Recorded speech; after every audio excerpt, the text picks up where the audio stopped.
Have you ever wanted to use custom values within your WordPress sites inside of HighLevel? Well, today I'm going to show you how you can use these custom values inside of the LeadConnector plugin within our WordPress site inside of HighLevel. Without further ado, let's dive right in.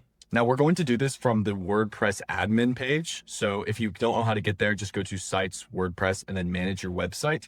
And then in order to get to the admin page, just click WP admin right here. Now, if you haven't added the LeadConnector plugin yet, you can go back into your WordPress site and you'll see this section on the left-hand side and it will say not connected. You can just click connect there, log into your HighLevel account, and then get the two connected. Now, once it is connected, then you'll see the plugin in your WordPress site.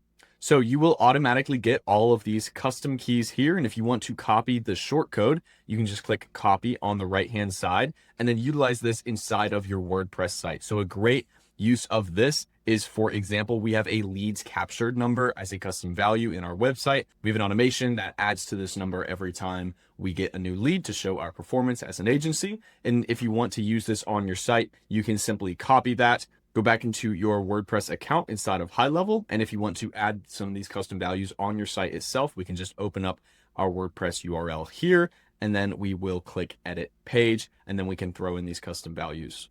So you'll see now we're in our editor. If we want to throw this custom value in here, we can paste it just like that, and it will pull in our custom value from HighLevel from the WordPress integration, and it will throw it right onto our WordPress site. If you have any questions about using custom values within WordPress, feel free to check out the rest of the help doc or leave a comment on this video. As always, my name is Andrew, and thank you very much for watching.